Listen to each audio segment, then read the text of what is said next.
Okay, so kind of the next step here is just to show how to actually use Notability and just some kind of key features within this application. So some supporting technology you're definitely going to need are an iPad, an Apple TV, a projector, and one that I left off of that list there was an actual stylist.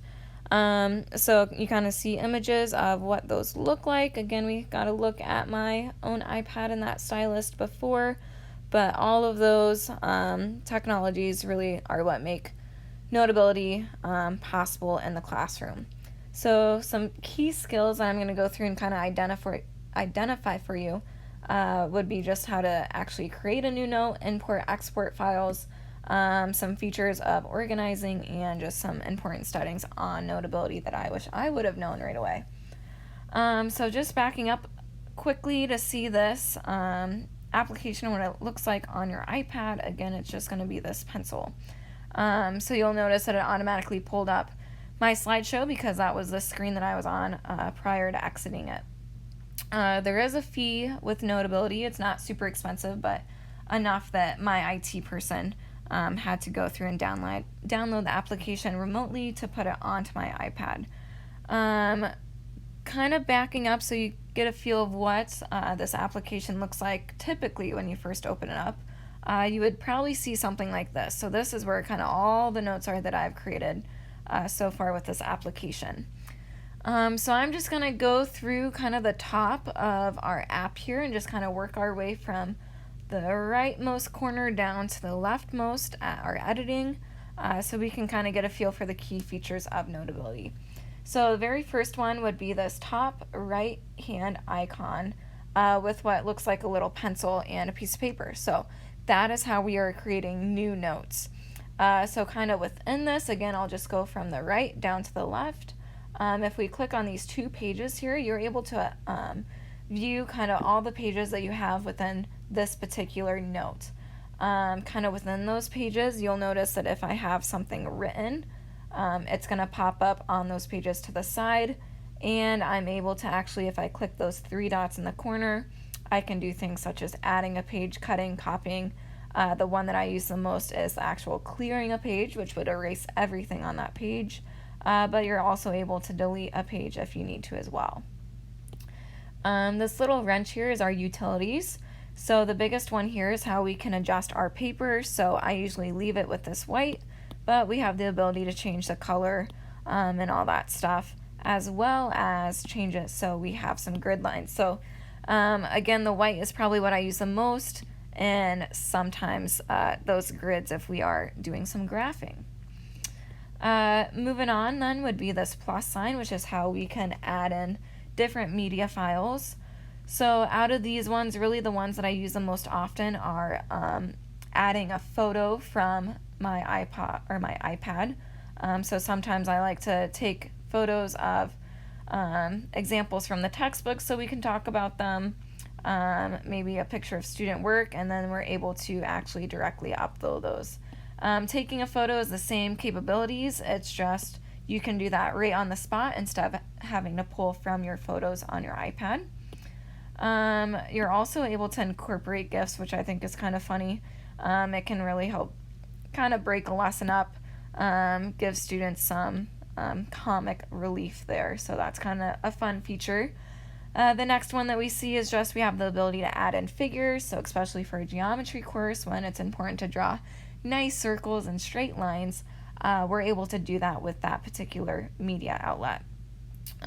Last two options, you can include a web clip, so it's not an actual web link, but it's an actual kind of picture of a particular web page if you find something that's relevant to what you're talking about, and you're also able to add actual stickers. So again, probably the one that I use the most often would be this kind of grid line that you can add in, and again, you have the ability to kind of adjust the color there, as well as what type of grid you're getting. The next thing as we kind of keep working our way over would be this recorder. So it looks like a little mini microphone, and if you just click it, it automatically starts to record your voice. So again, that's a great feature. It can really help a lot of students out, and students get to hear your voice instead of just looking at your notes. So that's a great feature that we're able to, again, kind of manage and share directly with our students. Going again through the left here, if you look at kind of our options, we have our pointer finger, which is what's going to allow us to kind of move our page around to kind of view different parts.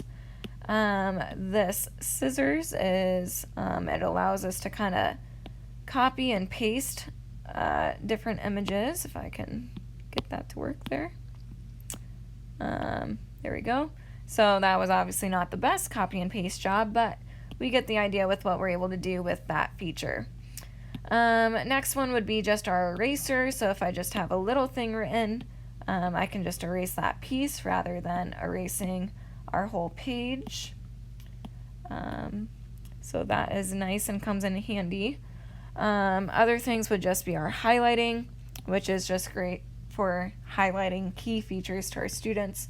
If you double click on it, you're able to see that we're able to adjust the different sizes, we're able to adjust the colors, all of that good stuff. So color coding has really been on the rise since I've gotten Notability. Next one would just be your standard pencil. So again, clicking on that twice, you have the option of changing your colors, changing the size, and even kind of the style of pen there that you see. So that is kind of a great option as well. Our T here is what allows us to add some text. So if you have a word problem or something, you can directly type that in. You're able to change, you'll notice you can change the font, the size, you can bold, italicize, underline your text as well. And then this little back arrow is just how we are undoing our stuff. If I can get out of this, there we go. So again, that undo button is just going to undo whatever we created, which I goof up all the time, as you notice, so that is also another awesome feature. Last thing here would be exporting files. So whatever notes we take, we can send directly to our Google Drive, which is great because you can either specify the folder it goes to, or the nice thing would be if you have a Google Classroom set up and you tie a specific folder to your Google Classroom, making all the stuff within that folder shared directly to your students.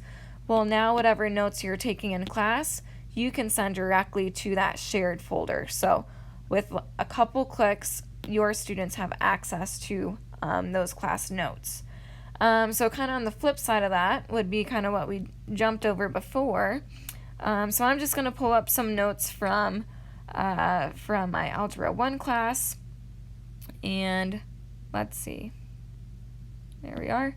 And so what I can do here is next to where we created our new note, you'll notice a little rectangle with an arrow coming in. So that is how we're going to be able to import files. So if I import from my Google Drive, I'm able to pull up blank pages and download them as PDF files, which is just a great feature because it allows my students to have the same exact visual on our whiteboard. When I'm taking notes, they see the same thing in front of them at their desk. So it makes it so everyone is literally on the same page, which is just a great thing, and kind of makes everything go a little bit smoother. Kind of the next part of that, if we jump over here to this plus sign, this is how we're going to be able to organize our notes. So you can create dividers within that if you want. You can create new subjects, which is how I kind of organize my own notes, but again, everything's kind of up to you. So you'll notice within Algebra 1, I didn't start using it until kind of the second semester, so I only have a few of my chapters in there. But for each chapter, I have it kind of split up, so I have everything for that chapter within the same spot.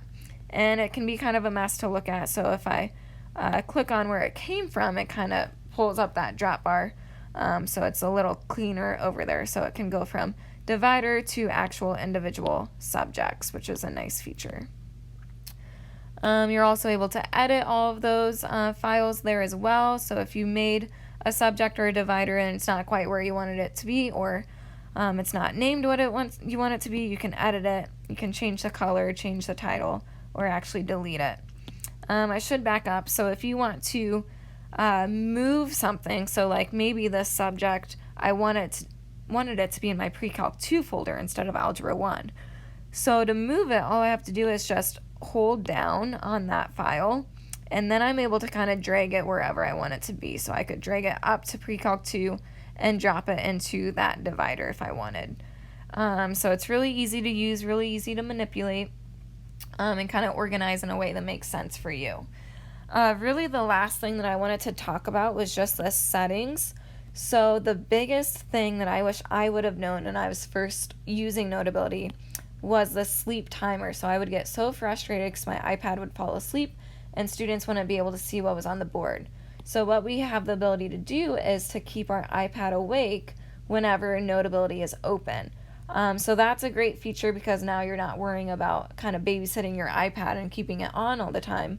If you have your Notability open, your screen is going to be open and it can be projected onto your whiteboard for students to see throughout the entire class period. So that is just a key setting, again, that I think is really useful to set up right away and up front.